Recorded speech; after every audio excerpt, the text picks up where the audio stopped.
Welcome to all our listeners to this very happy occasion when we are in the presence of Ajahn Brahmavamso, the most respected Ajahn, who is also fondly known as Ajahn Brahm. And today it's a tremendous opportunity since Ajahn is with us in Sri Lanka. A very warm welcome. And it's much appreciated because I know Ajahn landed in the country last night around midnight. Correct. And within hours we are having this interview. So that's the compassion being shown to us, and it's a tremendous opportunity, Ajahn. Thank you. I'm very happy to be able to give this opportunity. May I start then with the first question? Certainly. Ajahn, as you know, Sri Lanka has had a lot of turmoil in the recent past over and above the pandemic. Yes. We had very severe shortages of food and fuel, crippling power cuts and all manner of issues. So this has led to a lot of instability and uncertainty about the future. And there is worry and anxiety and fear, especially among the young, about the future and those with young families. There appears to be a lot of migration out of the country. So under such circumstances, we would like Ajahn to please tell us what the Dhamma says about resilience and how Ajahn would advise on how to face such challenges, please. Certainly. As you know, that I was born in London, UK, after the Second World War.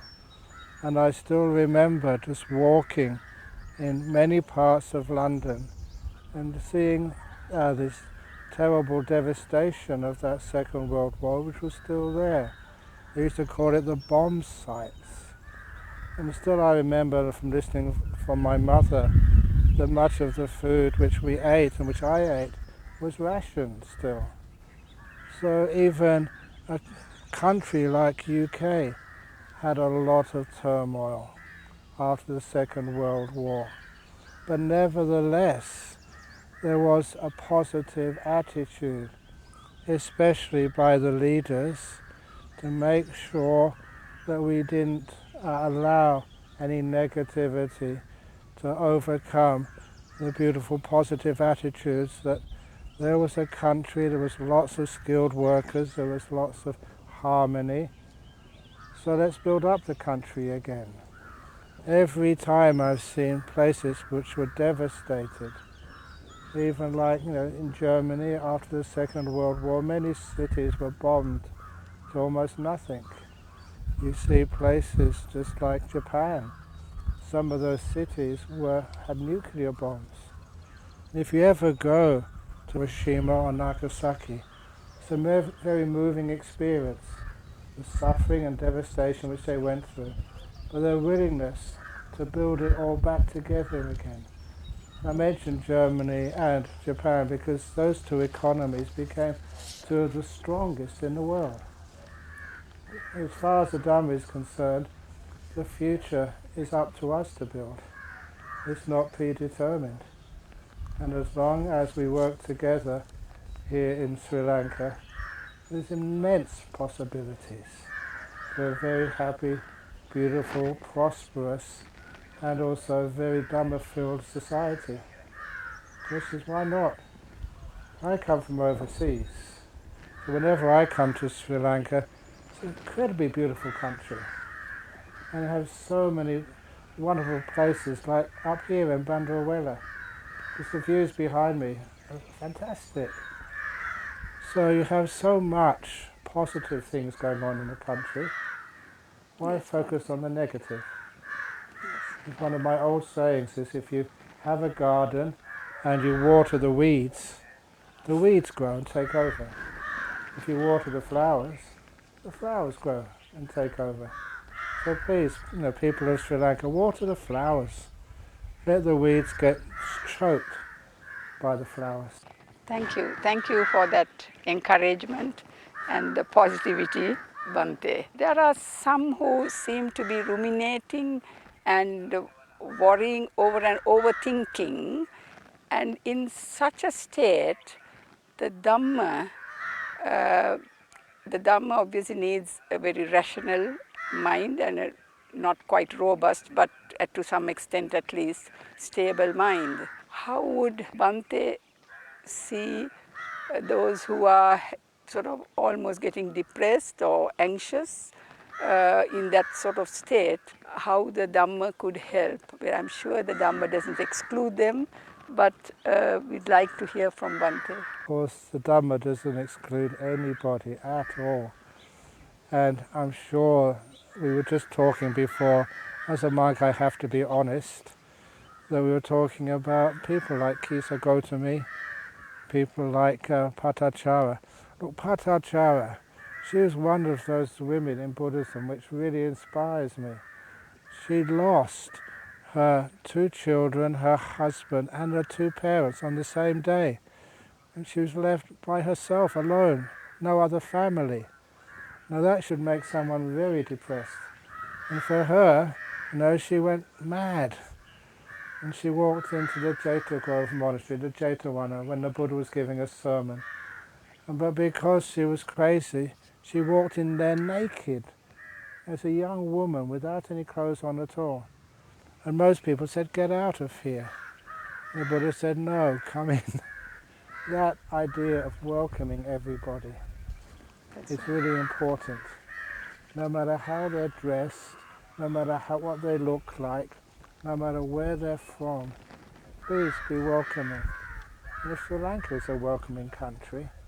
Don't think, oh, we don't know who we're letting into this country. No, give them a chance. I can only say some of the things which I've known from Australian society. We had a lot of Vietnamese migrants coming into Australia some years ago after the Vietnam War was finished. Many of them fled for their lives. And there was one gentleman who came on a boat, a good example of many others. And when he arrived in Australia, he came close enough to the shore, he could see safety. And he was really scared for his life and all of his family which were in that boat. And the first people he saw were 2 Australian fishermen.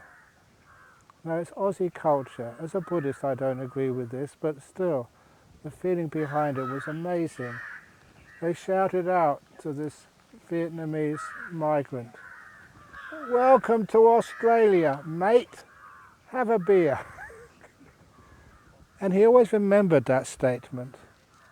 And eventually, by working hard, starting from nothing, he became a very successful businessman and then was elected to be the governor of Southern Australia for 2 terms, from nothing to this position of quite a lot of authority and respect. And that's why he said people welcomed him and they trusted him. And this is what he wanted to give back. It's the same with Sri Lanka. Please have that welcoming attitude, and then it's amazing just how people will be able to give back to this country. Bhante, we do have a large population who are of Buddhists who are wanting to tread the path and who are wanting to progress, and but nevertheless, when it comes to sometimes in meditation, oftentimes at the beginning, and not only beginning, even later, they run into difficulties, and therefore they sort of stop or get disheartened. If we sort of take Anapanasati, for example, Yes.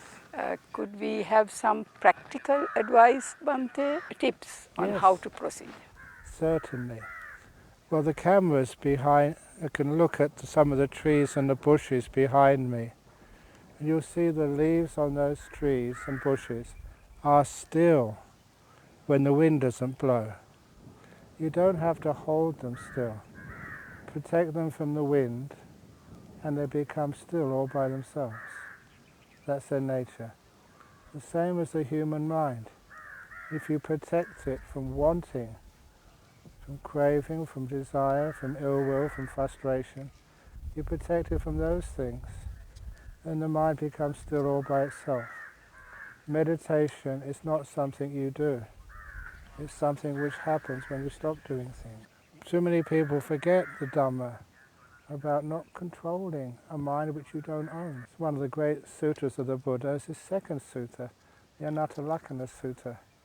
And there he said that these 5 khandhas, you don't own any of them. So why do you think you can control them? You let them be. And when you let them go, they become still all by themselves. It's learning how to relax to the max. Is that why, if I may ask, sometimes we hear that right effort is no effort? Right effort is restraint. It is not allowing negative states of mind to actually remain in your mind. If you try to get rid of those negative states of mind, you're adding more negativity. One of the most beautiful ways is to just allow these states just to be, to know them, understand them. And just in the similes in the sutras of the Buddha and other monks and nuns overcoming Mara, they never overcame Mara through effort. They overcome Mara through wisdom. I know you, Mara. And then Mara had to leave.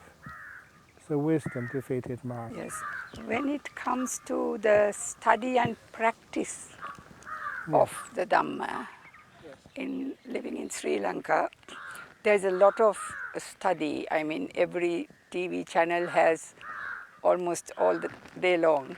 So we can hear the Dhamma. So that's plenty of it, which is good.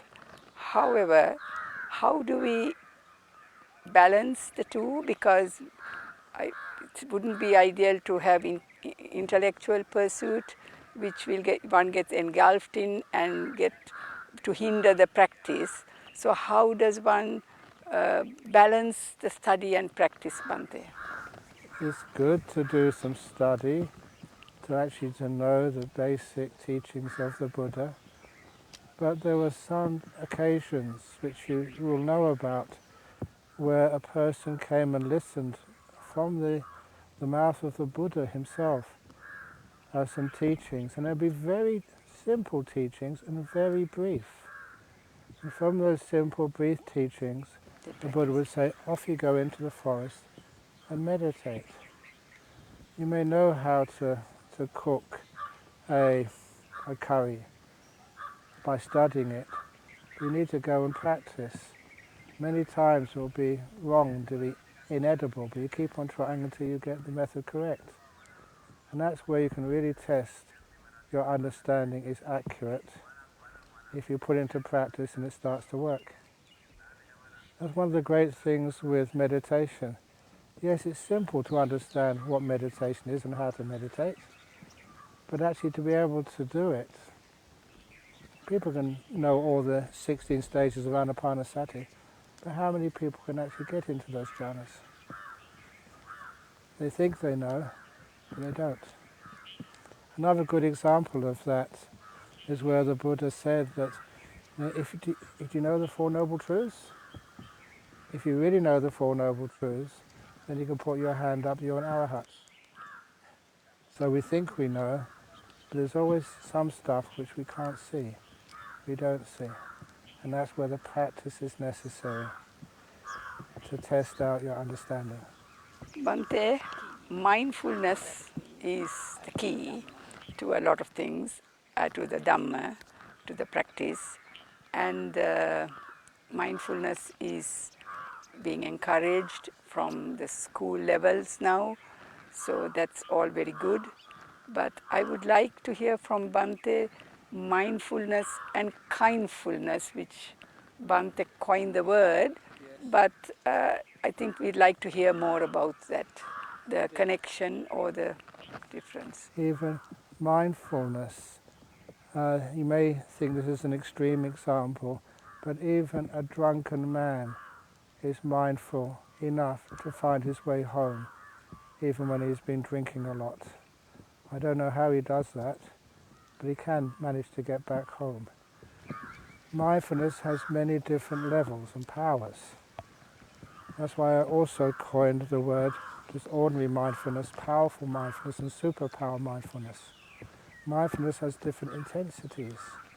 And if you want to have the mindfulness which is going to be very useful in your life, then you do need that mindfulness which is free of the 5 hindrances. I don't know why people don't notice that and say more about that. To be free of the 5 hindrances, you do need your virtue, you do need your deep meditation, you do need all the other factors of the Eightfold Path, including right view and right intention. That's why time and time and time again, the Buddha would always say, the only way to success in these things is through the Eightfold Path, never a One-fold Path. Mindfulness is good, but it has to be supported by all these other conditions. So the 8 have to support each other Yes, and grow together. indeed. And especially, as you know, I often encourage, because it's not encouraged at all, the 8th one, samadhi. And please, everyone has heard this from me before, please don't call samadhi concentration. That is not actually a good English translation of that word. Stillness is a far more meaningful translation and far more accurate. When the mind is still, then it's on one thing. If you try and focus it on one thing through force, it will move. So the practical tips or the prerequisites to getting that stillness, Bhante, how would you Is recommend? right view, right intention, right speech, action, livelihood, right mind, right effort, and right mindfulness, and then the stillness comes. Each one of those is important. As the Buddha, this is a little gatha which I have to chant every time I do an ordination for bhikkhus and bhikkhunis. It's a silang paribharitang samadhi mahapola hoti mahani sangsa. When your meditation is supported by your virtue, then it's a great benefit and a great power. People think that to get deep meditation you need lots of effort, lots of time, going to retreat centers like this. But the Buddha said you also need your virtuous practice as well. If that virtue is strong, your meditation will be strong. Thank you, Bhante. That's an area in virtue, especially lying and cheating have become so rampant, so difficult to even differentiate between truth and lies. Sometimes people, so much of fake news that Yes, people have stopped listening to news actually. indeed. Again, that's why our leaders, even like someone like myself, you have to be committed to truthfulness, no matter what it costs you. Because otherwise, if our leaders, especially the senior monks, can't stand up to sincerity and truth, then who can? And our politicians as well. Being able to stand up for truthfulness, we should have much more amnesty in this world. One thing which really impressed me with Buddhism is the lack of punishment. If you make a mistake, acknowledge it, get forgiveness, and learn from it to become a better person in the future. So you're not afraid of making mistakes, but you're afraid of telling lies. The second and the fourth precept Yes, are so important. they are indeed. Well, all the I mean, precepts all are important. 5 are important. Yes.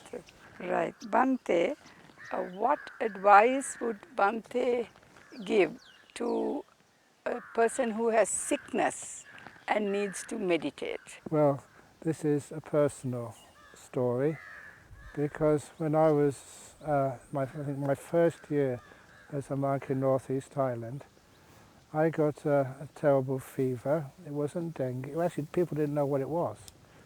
It looked like it was typhoid, but they couldn't find any of the typhoid viruses. So they decided to give me just a cocktail of antibiotics. It was a very third world part of Thailand at the time, and the monks warned that basically we were supposed to be tough. So in the evening, at 6 o'clock, when the nurse on the station disappeared to go home, I was concerned there was no night nurse replacement. When I asked another monk about this, he said there never is a night nurse.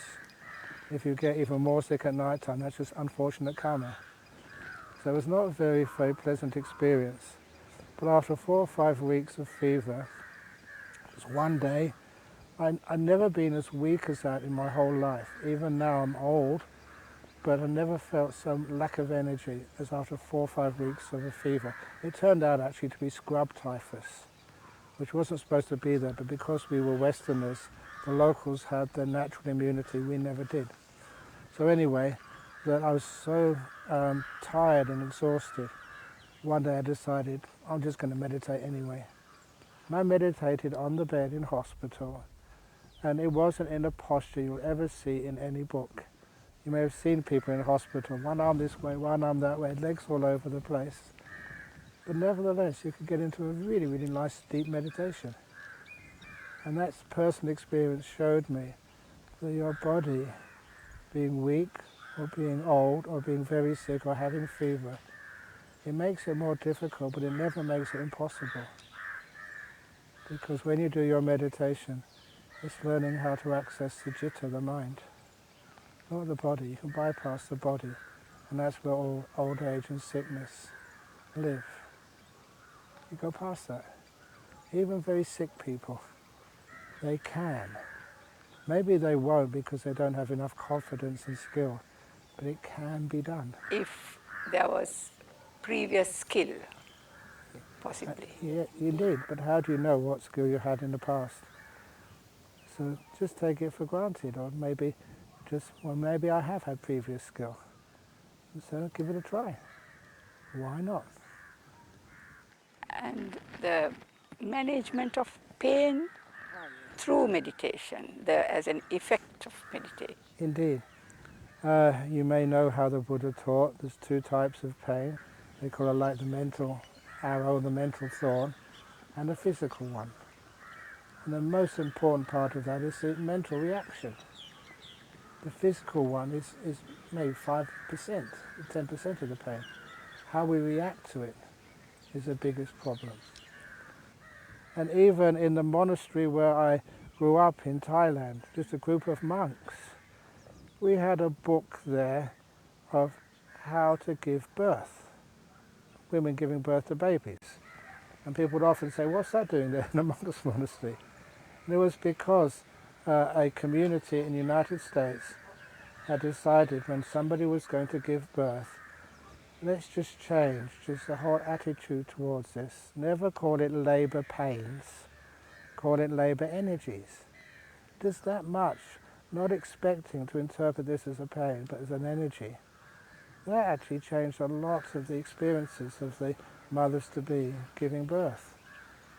And we thought that was a wonderful example of Dhamma, of how we stop our expectations, our negative expectations, replace them with positive expectations.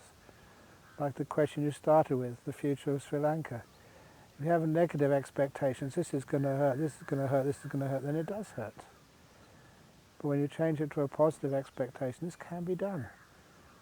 It's not the first time that Sri Lanka or any country has suffered a lot of problems from politics or from nature, tsunamis or whatever. And wise people learn how to say, well, let's build it up together again, let's make it happen again. Let's work together in harmony to make this a beautiful country. I always say you've got so much going for you in Sri Lanka. Who would want to leave?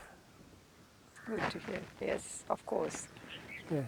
Green all round, isn't it? Green all around, enough water. One last question then. Is it compulsory to reach the states of absorption, or is a reasonable level of samadhi adequate to switch to vipassana? Okay. You don't switch to vipassana. Insight is something which comes up naturally, together with stillness. This is a natural process. Never think that these stages of you disappearing from the world are something which you do. These are not attainments, these are letting goes, and it happens just automatically.